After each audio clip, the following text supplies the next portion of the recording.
인생의 위기는 누구에게나 찾아옵니다. 그것도 예고 없이 갑작스럽게 찾아올 때가 많습니다. 마치 누군가가 던진 비수처럼 난데없이 날아와서 우리를 아프게 할 때가 많습니다. 그때 중요한 것은 우리를 보호해 줄 수 있는 안전한 피난처를 찾는 것입니다. 아무리 위기가 다급해도 피난처가 있으면 우리는 다시 일어날 수 있는 것입니다. 코리 텐 붐 여사가 쓴 책 중에 하이딩 플레이스라고 하는 유명한 베스트셀러가 있죠. 영화로도 만들어진 바가 있는 기독교 고전 중에 하나입니다. 이 코리 텐 붐이라고 하는 사람은 화란에서 태어난 신실한 크리스찬입니다. 그런데 1940년에 나치 독일이 네덜란드를 점령하면서 많은 유태인들이 잡혀가서 처형당하는 일이 벌어졌습니다. 그때 코리 텐 붐의 가정은 그들의 집을 개조를 해서 유태인들을 자기 집안에 숨겨주는 일을 했습니다. 그들이 머무는 동안에 음식을 제공해주고 그들이 스위스나 안전한 지역으로 피신할 수 있도록 돕는 일을 했습니다. 그렇게 해서 코리 텐 붐 가정이 구출한 유태인의 숫자가 800여 명이라고 합니다. 그때 유태인들을 숨겼던 그 장소를 하이딩 플레이스, 은신처라고 불렀습니다.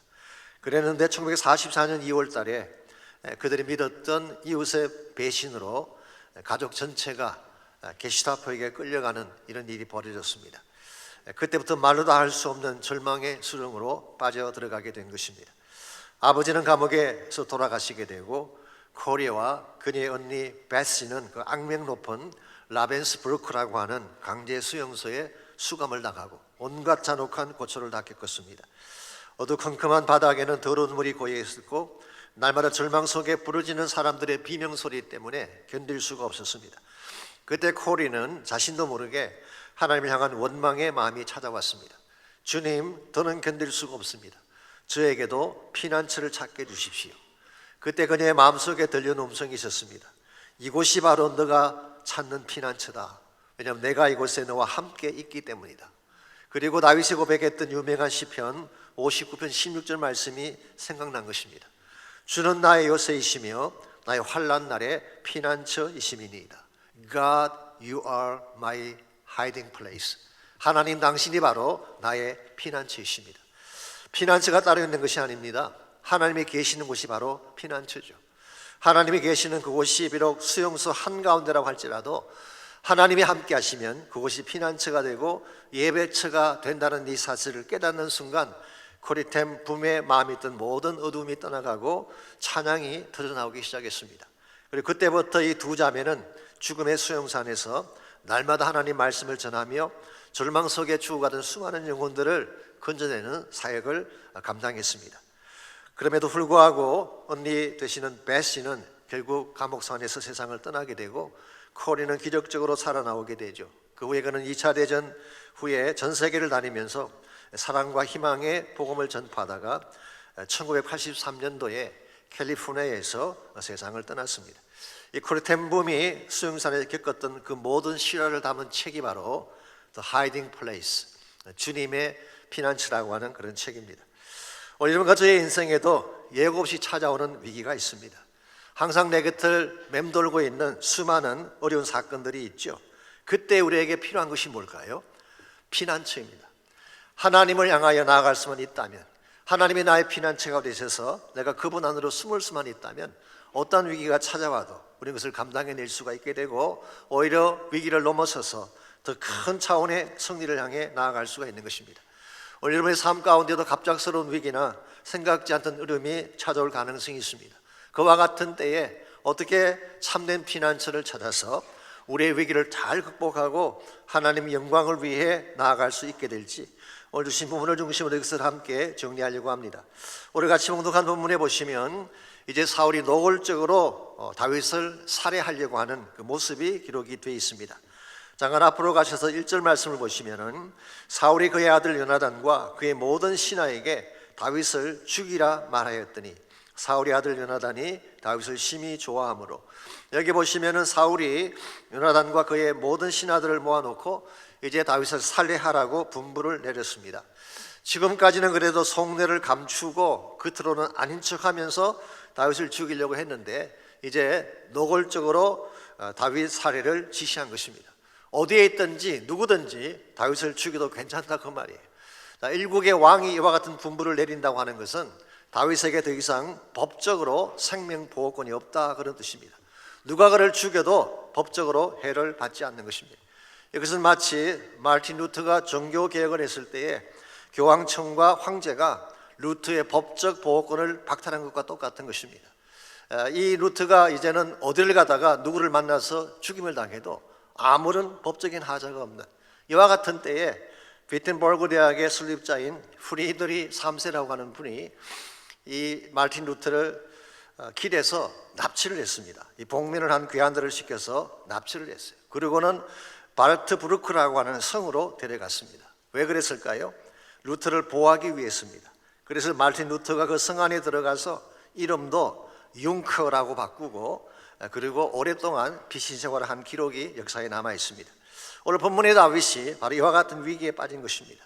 어디를 가도 안전하지 않는, 누굴 만나도 안전할 수 없는 이런 상태 가운데에 다윗이 빠지게 된 것입니다. 그때 감사하게도 요나단이 나서서 사울을 설득하게 됩니다. 도대체 다윗은 무슨 잘못을 했다고 이런 조치를 취하시는 것입니까? 그때에 사울이 자기 아들의 말을 듣고 마음을 돌이키게 되죠.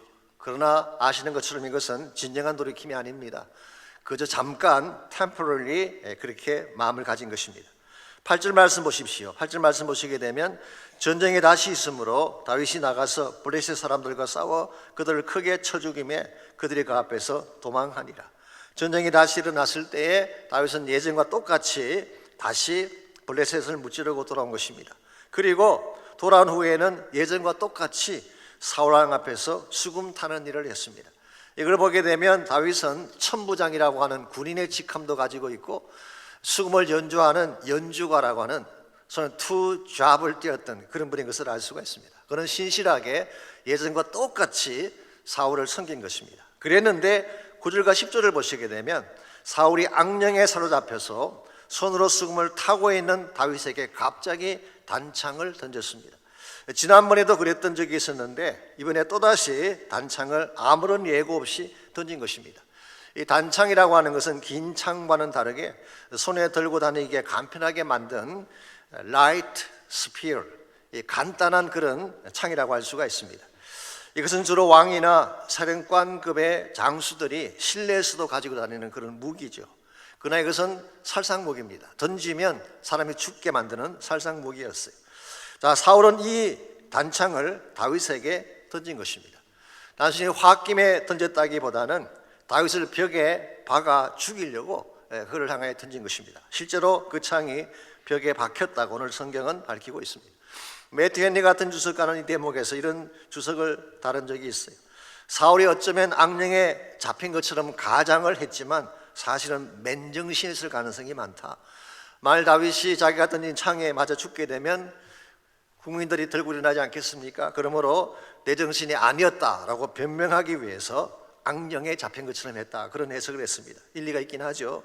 어떤 설교자는 사울이 패러노이드, 소위 말하는 편집증, 피해 망상증에 걸려서 이와 같은 일을 자행했다고 설명하기도 했습니다. 어쨌든 이 사울이 던진 왕은 굉장히 위험한 단창이었어요.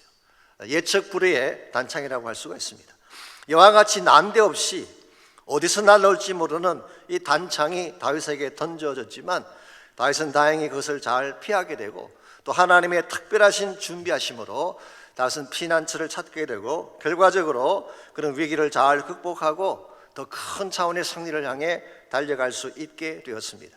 오늘 여러분과의 삶 속에도 이와 동일한 일들이 일어날 수가 있습니다. 우리는 기대하지 않았지만 원하지 않았지만 난데없이 날아오는 단창을 맞을 때가 있다는 것이죠. 예컨대 사람들이 우리에게 던지는 함부로 말을 하는 비난의 단창이 있습니다. 이 Spear of Criticism, 사실에 근거도 하지 않은 채 과장되고 왜곡된 말로 우리 가슴속에 깊이 꽂아두는 단창이 있죠. 이 창을 맞아본 분이 계실 거예요. 굉장히 아픈 것입니다. 혹은 이 질병의 단창을 우리가 경험할 수가 있습니다. 아무 생각 없이 병원에 갔는데 중병을 선고받았을 때 우리가 느끼는 아픔, 그게 바로 질병의 단창이에요. Spear of Disease. 뿐만 아니라 악한 상황에 던져주는 절망의 단창, Spear of Despair라고 하는 것도 있습니다. 한국의 IMF나 2008년도에 미국에 터졌던 금융위기 같은 것, 누군들 상상해냈겠습니까? 어느 날 갑자기 찾아와서 경제적 파탄을 안기고 우리가 가진 많은 부동산들을 빼앗아가지 않았습니까? 이것이 바로 절망의 단창이죠.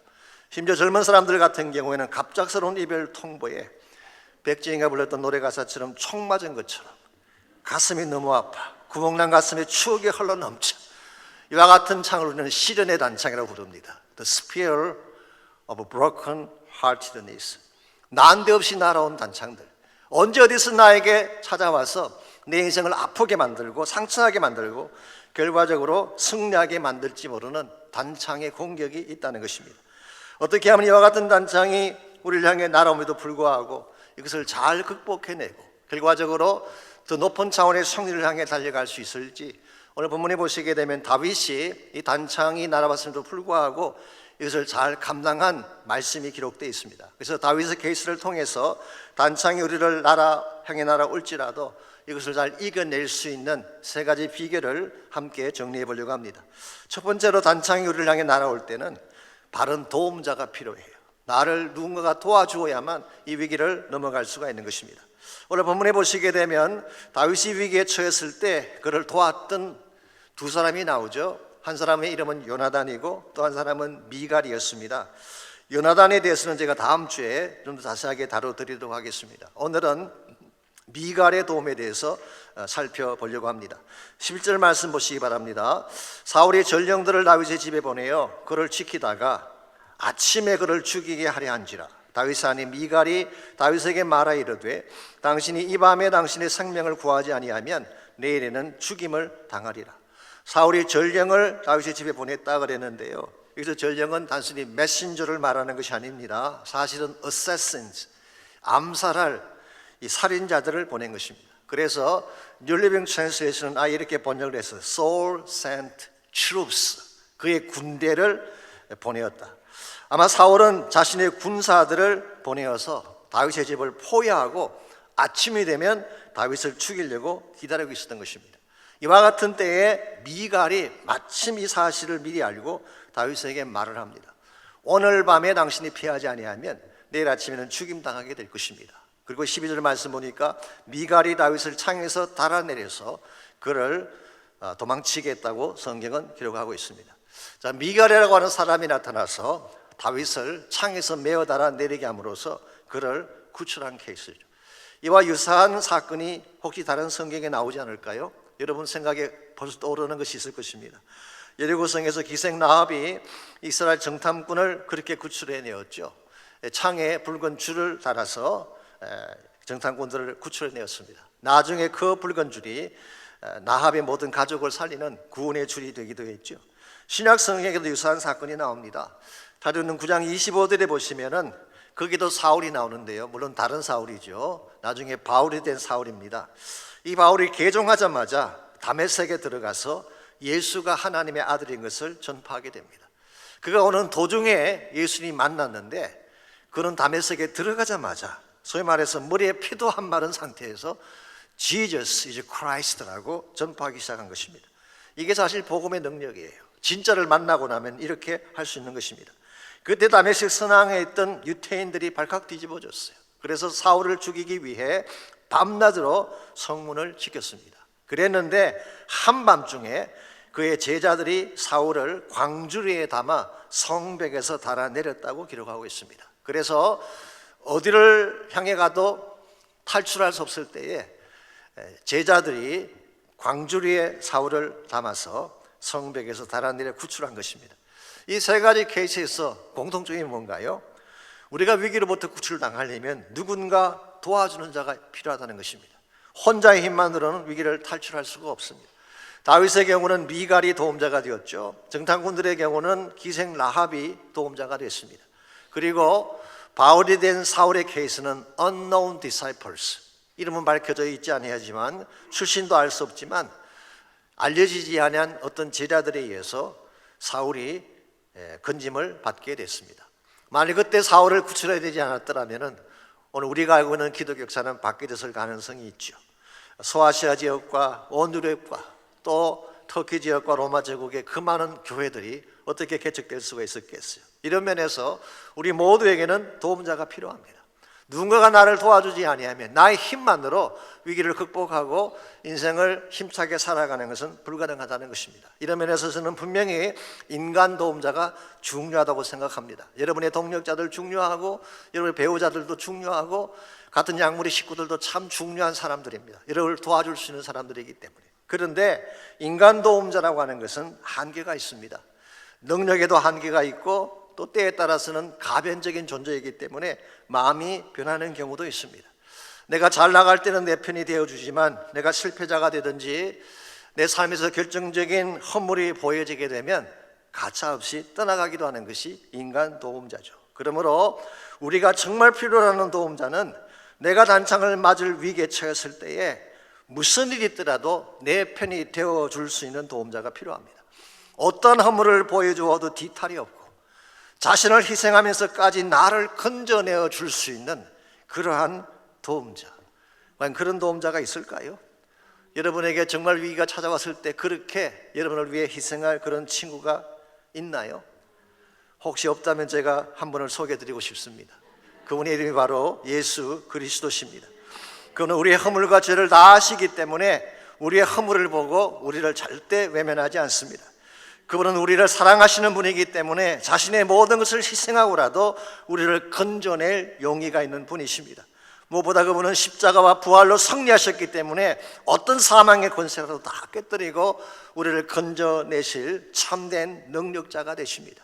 여러분이 정말 위기 가운데서 건진받고 구출받고 참된 자유 가운데 살기를 원한다면 반드시 이분을 만나야 됩니다.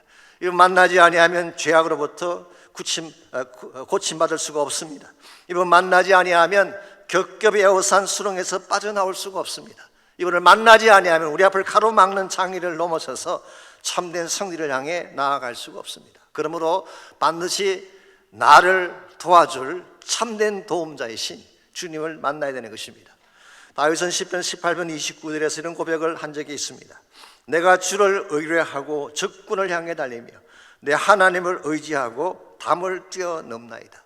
어떤 분들은 이 말씀을 도둑들이 가장 좋아하는 암송 구절이라 담을 뛰어넘는다 그랬기 때문에 이 월장을 말하는 게 아닙니다. 모든 장애물을 뛰어넘는다 그런 뜻입니다.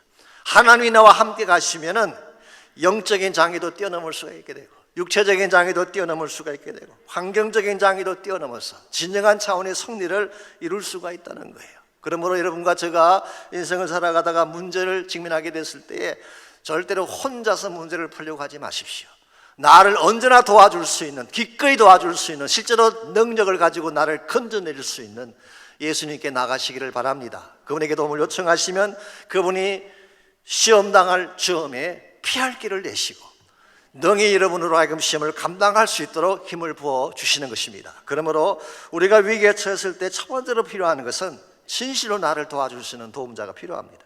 두 번째로 단창이 나를 향해 날아올 때 그것을 이겨내려면 바른 피난처가 필요합니다. 바른 피난처가 있어야지 우리가 몸을 숨기고 또 거기에서 회복을 경험하게 되는 것입니다. 오늘 본문에 나오는 다윗의 경우를 보게 되면요, 앞에서도 말씀을 드렸지만 다윗은 어디를 가도 안전하지가 않았어요.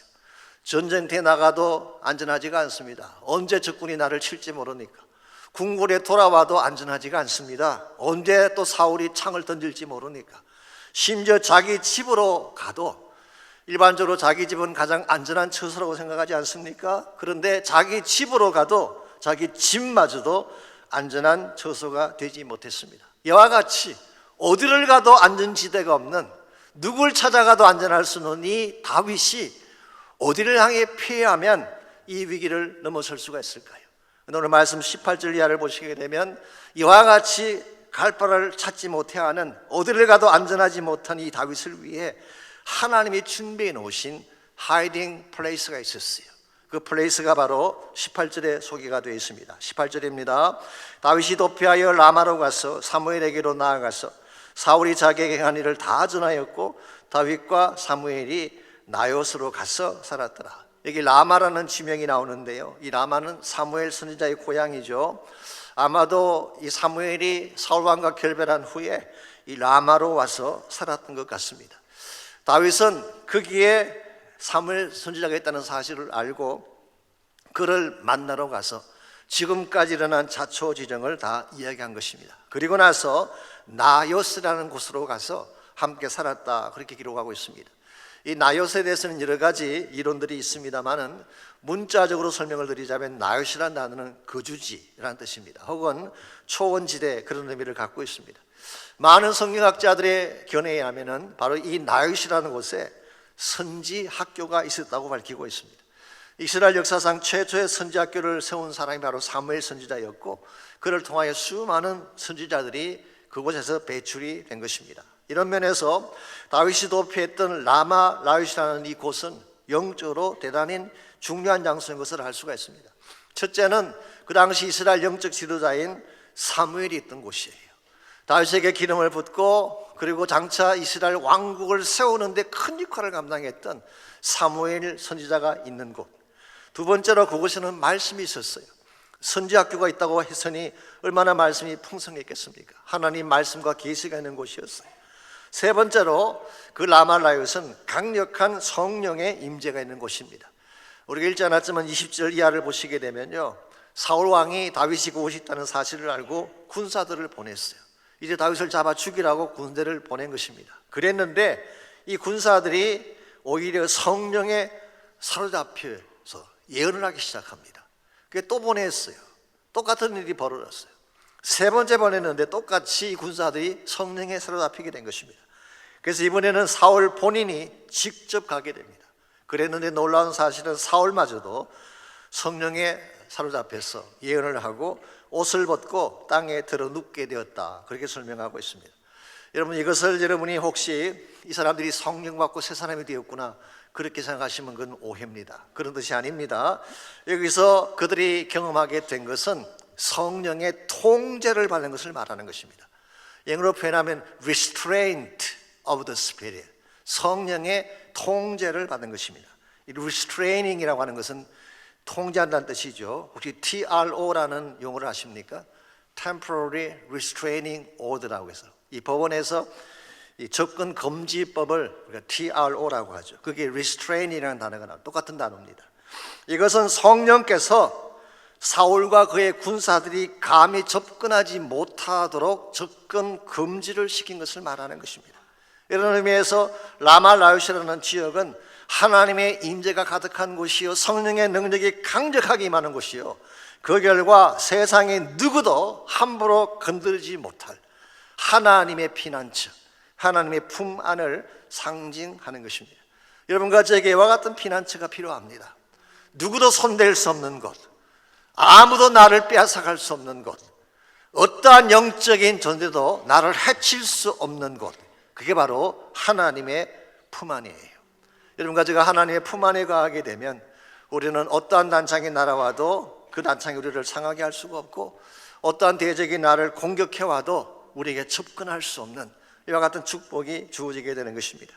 그래서 잠언 18장 10절은 이렇게 고백하고 있습니다. 여호와의 이름은 견고한 망대라, 의인은 그리로 달려가서 안전함을 얻느니라. 이게 망대라고 하는 것은 큰 높은 타워를 의미할 수 있긴 하지만요, 많은 영어 성경들은 이것을 strong fortress, 이 강한 요새다, 강한 성이다, 그렇게 번역을 했습니다. 하나님의 타워, 이 하나님의 망대는 강한 요새와 같습니다. 워낙 견고하고 높기 때문에 누구도 감히 그 안에 있는 자를 해치지 못하는, 그래서 모든 성도들은 그 안으로 들어가면 안전함을 얻게 된다, 그렇게 말씀하고 있습니다. 오늘 많은 사람들이 문제가 생기면 세상의 망대를 의지하려고 할 때가 있습니다. 세상의 재력이나 명예나 권력을 의지할 때가 있는데요, 세상 망대는 영원하지가 않습니다. 아무리 높이 보이는 바벨탑 같은 망대라도 그것은 신기로와 같은 것입니다. 순식간에 무너지고 사라지는 것입니다. 그러므로 여러분과 제가 정말 위기를 바로 감당하기를 원한다면 여호와의 이름을 붙잡아야 돼요. 하나님의 망대를 보여잡고 그 안으로 들어가게 될 때에 하나님이 정말 여러분과 저에게 주시는 진정한 평안이 있고 회복과 치유가 일어나게 되는 것입니다. 제가 오늘 말씀을 시작할 때 잠깐 소개해드렸던 코리 텐붐, 그분이 이런 말씀을 하신 적이 있어요. 당신이 세상을 바라보면 고통에 빠지게 될 것이다. If you look at the world, you will be distressed. 고통 가운데 빠지게 될 것이다. 당신이 자기 자신을 바라보게 되면 낙심하게 될 것이다. If you look within, you will be depressed. 낙심하게 되고 우울증에 빠지게 된다 그런 뜻이에요. 그러나 하나님을 바라보면 평안을 누리게 될 것이다. But if you look at God, you will be at rest. 비로소 안식하게 되고 평안을 누리게 된다. 하나님만이 당신의 모든 근심을 축복으로 바꿀 수 있는 유일한 분이기 때문이다. 그런 말씀을 했어요. 실제로 코리텐 부음이 수용소 방 안에 수용소 안에 머무는 동안에 수많은 기적들이 일어났습니다. 많은 사람들이 힘을 얻고 용기를 갖게 되고 구원의 자리로 올라오게 되고 그리고 예배가 터져나오고 찬양이 터져나오는 그런 장소가 됐어요. 하루는 갇혀있는 그 감옥소 안에 빈대가 들끓기 시작하는데요. 빈대라는 거 아시죠? 굉장히 괴롭습니다. 밤에 잠을 자지 못하게 만드는 그런 근데요, 빈대가 너무 많아가지고 잠을 잘 수가 없는데 한편으로 아니 왜 하나님께서 이 빈대를 제거시켜 주시지 않나 생각했는데요, 나중에 깨달은 사실이 있습니다. 그게 빈대가 들끓고 있다는 사실을 알고 독일군 병사들이 그 감방으로 아예 오질 않는 것입니다. 그래서 아무런 간섭받지 아니하고 그들은 마음껏 예배하고 기도하고 찬양할 수가 있었다. 참 신기하지 않습니까? 하나님이 함께 하시면 빈대마저도 축복이 될 줄 믿습니다. 이게 하나님께서 행하시는 일이에요. 나의 상황이 어떠하든지 나의 조건이 어떠하든지 하나님이 나의 보호자가 되시면 이런 역사들이 일어나게 되는 것입니다. 그러므로 혹시 여러분 가운데 아직도 주님 안으로 돌아오지 않은 분이 계신다면, 여러분이 하나님 품 안으로 돌아오지 않는 분이 혹시 계신다면 꼭 하나님 품 안으로 들어오시길 바랍니다. 믿음으로 그 안에 들어오셔서 그분을 꼭 만나고 그분의 능력과 은혜를 체험할 수 있기를 바랍니다. 이와 같이 위기의 단창이 우리를 공격할 때에 우리에게 첫 번째로 필요한 것은 도움자입니다. 그것도 정말 모든 순간에 내 편이 돼서 나를 도와줄 수 있는 하나님의 도움이 필요해요. 두 번째로 우리 모두가 피할 피난처가 필요한데, 오늘 본문은 하나님 자신이 우리의 피난처가 되신다고 말씀합니다. 그 품 안으로 들어오게 되면 우리는 단창의 위기를 넘어설 수가 있는 것입니다. 마지막 세 번째로 단창이 우리를 향해 날아올 때 우리가 해야 될 일이 있습니다. 바로 확신의 노래를 부르는 것입니다. 확신의 노래. 알바쿠키, 뉴멕시코 알바쿠키에서 목회하시는 스킵 하이직이라는 목사님이 계세요. 그분은 단창이 우리를 향해 날아올 때에 세 가지 액션이 필요하다, 이 세 단어를 소개해 주셨어요. 첫 번째 단어가 duck. 이 duck이라는 말은 오리라는 뜻도 있지만 몸을 굽힌다는 뜻이죠. 그래서 권투 선수가 ducking motion, 상대가 이 펀치를 날리면 몸을 굽히는 거, 이게 ducking motion이죠. 첫 번째로 할 것이 몸을 굽히라는 거예요. duck. 두 번째로 do, 해야 할 일을 하라는 것입니다. 해야 할 조치를 취하라는 거예요. 그리고 세 번째로 devote to the Lord, 주님에게 자신의 마음을 쏟아서 헌신하고 찬양하라. 이 세 가지 어드바이스를 하셨어요. 오늘 본문에 보시게 되면 다윗이 그렇게 했습니다. 사울이 창을 던졌을 때 몸을 굽혔죠. 그리고 나서 하나님의 망대가 있는 라마 라윗으로 피신해 갔습니다. 그래서 그는 duck and do, 두 가지를 한 것입니다. 자, 그리고 나서 다윗이 그곳에 있는 동안에 무엇을 했을까요? 세 번째로 한 것이 devote, 하나님께 자신을 드리며 찬양한 것입니다. 다윗이 사실 이와 같은 고난 가운데 불렀던 많은 찬양시가 시편 가운데 기록이 되어 있습니다. 근데 그 중에 가장 대표적인 시가 시편 59편이에요. 시편 59편의 표제를 보시면 이렇게 기록이 되어 있습니다. 사울이 사람을 보내어 다윗을 죽이려고 그 집을 지킨 때라고 기록하고 있습니다. 저기 찬송이 불려지게 된 시점이 언제냐고 하면 자신의 집이 포위를 당하고 날만 새면 죽임 당해야 될 그 한밤에 다윗이 불렀던 노래가 바로 시편 59편입니다. 14절에서 17절을 보시면 다시 이렇게 노래합니다. 제가 먼저 14절 15절을 읽습니다.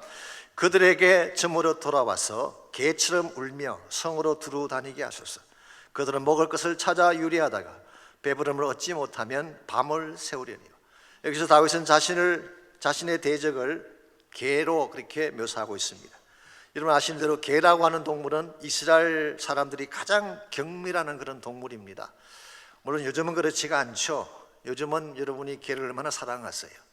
제가 지난주 신문을 봤더니요, 한국에서 개를 키우는 사람들의 숫자가 1천만 명이 넘었대요. 그래서 한국에는 게 전용 식당이 있습니다.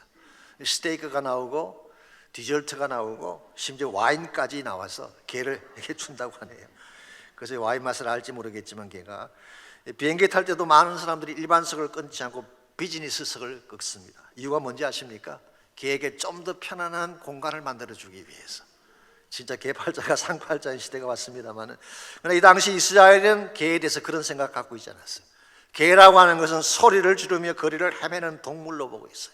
그리고 개들이 찾는 음식은 땅에 떨어져 있는 음식, 썩은 음식. 그러므로 가장 누추하고 추악한 대적자들을 개라고 묘사한 것입니다. 그래서 이와 같은 개들은 밤새 다니면서 누추한 것을 추구하고 더러운 것을 찾아다닐지라도 나는 어떻게 하겠다는 것입니까? 16절 17절입니다. 다윗은 이렇게 하겠다고 고백을 합니다.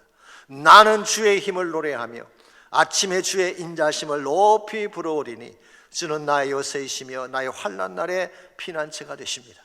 나의 힘이시여 내가 주께 찬송하오리니 하나님은 나의 요새이시며 나를 긍휼히 여기시는 하나님이심이니이다. 여기서 다윗은 본인이 마음속에 품고 있던 세 가지 확신을 찬양을 통해 표현하고 있습니다. 첫 번째로 주의 힘을 노래한다고 했죠. 이것은 하나님의 능력에 대한 확신을 말합니다. 두 번째로 아침에 주의 인자심을 높이 부른다 그랬는데요, 이게 인자라고 번역한 단어는 헤세드, 하나님의 사랑을 말하는 것입니다. 여기서 아침이라고 표현한 것은 아침이 왔기 때문에 찬양한다 그런 뜻이 아닙니다. 오히려 한밤이 지나고 아침이 되어 보니까 하나님이 나를 진짜 사랑하시는구나, 이 사실을 깨닫고 고백한 찬양의 내용입니다. 세 번째로 나의 환난 날에 피난처가 되신다, 즉 하나님의 보호하심을 확신한 것입니다. 여기서 다윗은 세 가지를 확신하고 있어요. 하나님의 능력을 확신하고 하나님의 사랑을 확신하고 어떤 경우에도 나를 보호하신다고 하는 하나님의 보호하심을 확신하고 찬양을 불렀어요. 그런데 이 찬양을 언제 불렀다고요? 한밤중에 부른 거예요. 아직 고난이 끝나지도 않았는데, 날이 새면 어쩌면 자기가 끌려가서 처참하게 죽을지도 모르는 그 밤에, 인생의 최대의 절망 앞에선 그 밤에 다윗은 이 노래를 불렀다는 것입니다. 이게 위대한 거예요. 오늘 다윗을 다윗되게 한 근본적인 원인이, 승리의 원인이 저는 여기 있다고 생각합니다. 무슨 일을 당해도 하나님을 바라봅니다.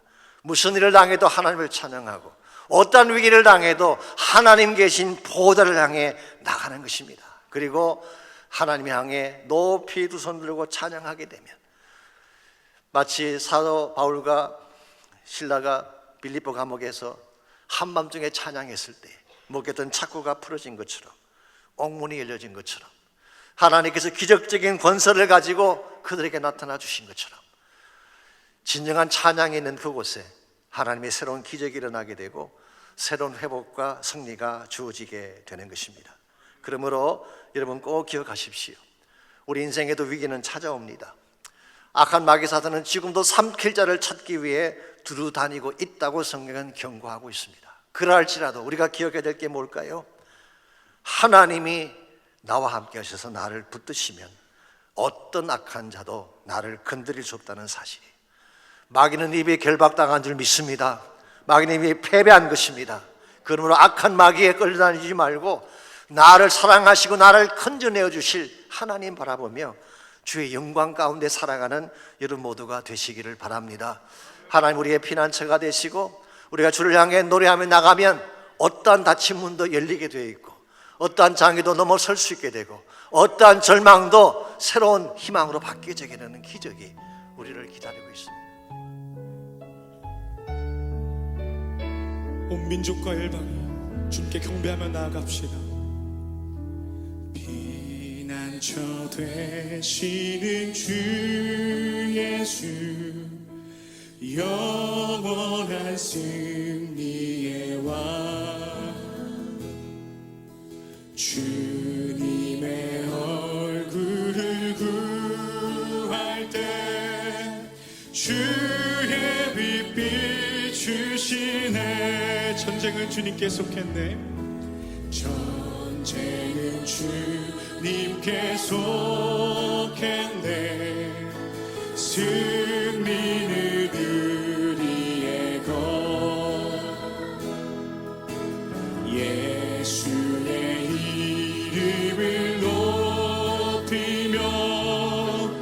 영원히 찬양하리. 한 번 더 고백합니다. 피난처 되시는 주 예수, 피난처 되시는 주 예수, 영원한 승리의 왕,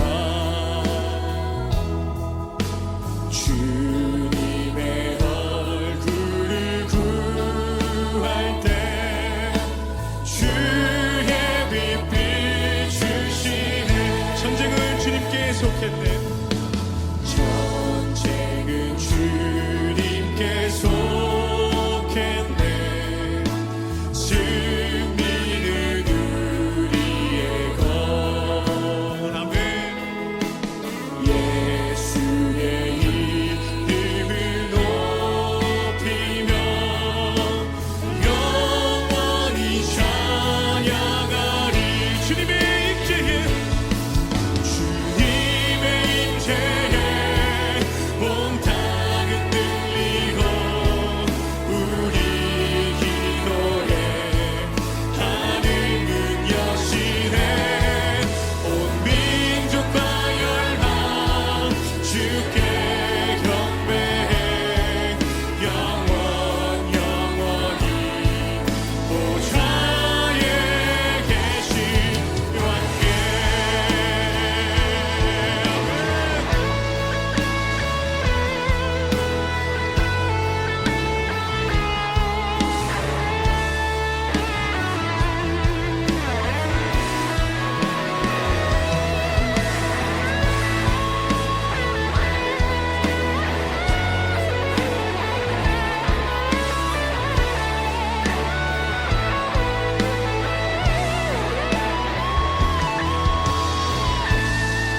피난처 되시는 주, 피난처 되시는 주 예수, 영원한 승리의 왕. 주님의 얼굴을